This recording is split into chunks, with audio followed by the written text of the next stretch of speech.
So మీరు ఏదైతే చెప్పారో అదే జరుగుతుందండి. Yes, requesting you to please speak. అందరికీ నమస్కారం అండి. కొంచెం ప్రిపేర్ అయ్యి వచ్చాను, మాట్లాడించండి, ఫాస్ట్గా అయిపోతుంది. Ravi sir, thank you sir. మీ సినిమాలు చూస్తూ ఇన్స్పైర్ అయ్యి ఇండస్ట్రీకి వచ్చాను నేను. నాకు ఫస్ట్ మొట్టమొదటిగా రాసిన కథ మీ కథే. ఏ స్టేజ్ మీద అనేది చెప్తాను నేను. మీకోసం రాసిన కథ నా దగ్గర అలాగ ఉండిపోయింది ఇంకాని. Thank you sir. ఎప్పటికన్నా వచ్చి మీకు ఆ కథ నేరేషన్ చేస్తాను.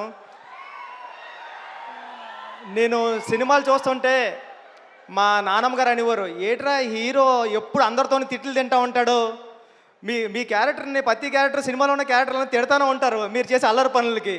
నానమ్మ ఎన్ని తిట్లు తిడితేనే జనాలు అతను అంతలా పొగుడుతారులే, ఏం పర్లేదు అని చెప్పేవాడిని. మీరు ఇంత పెద్ద స్టార్ అయ్యారు. ఈ ఇరుముడి సినిమా టైటిల్ నుంచి కూడా చాలా పాజిటివ్ వైబ్ ఉందండి.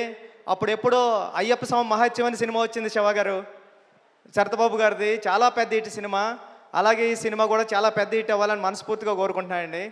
శివన్న, మీకు నేను మీ మ్యూజిక్కి మీ డైరెక్షన్కి నేను చాలా పెద్ద ఫ్యాన్, చాలాసార్లు చెప్పాను ఇది. ఈ సినిమా కూడా మీ కెరీర్లో చాలా పెద్ద హిట్ అవ్వాలని మనస్ఫూర్తిగా కోరుకుంటున్నానండి. జీవి ప్రకాష్ గారు, మీ గురించి రెహమాన్ గారు చాలాసార్లు చెప్పారు పెద్ద జరిగేటప్పుడు. మీరు చిక్కుబొక్కు చిక్కుబొక్కు రైలు ఆ పాట ఉంది కదండి, దాంట్లో చిన్నపిల్లవాడు పాడతాడు కదా చిక్కుబొక్కు చిక్కుబొక్కు రైలు అని. ఆ పాట పాడింది జీవి ప్రకాష్ గారే. సినిమా పాట స్టార్టింగ్లో వస్తూ ఉంటుంది, చిన్న కిడ్ది 4 years ఏజ్లో అప్పుడు పాడాడంట. రెహమాన్ గారు చెప్తూ ఉంటారు, చాలా మంచి మ్యూజిక్ టేస్ట్ ఉంది, నువ్వు ఎప్పుడైనా వర్క్ చేయని. మీకోసం వెయిట్ చేస్తున్నా అండి, ఎప్పటికైనా ఒకసారి వర్క్ చేయాలి మీతో కలిసి. ఈ టీం అందరికీ, సాయి కుమార్ గారికి, హీరోయిన్ గారికి అందరికీ, ప్రియ గారికి, అజయ్ ఘోష్ గారికి అందరికీ ఆల్ ది బెస్ట్ అండి.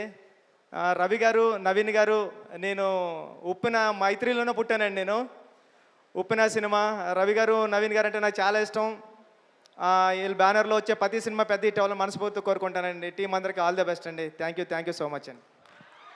Thank you so much Buchibabu garu. Thank you very much అండి. అండ్ అలాగే మనకి ఇప్పుడు వేదిక ఇందాక డాన్స్ చేసింది కదా పాప, ఇప్పుడు ఆ పాప మాటలు విందాము. క్వశ్చన్స్ అడిగేసింది.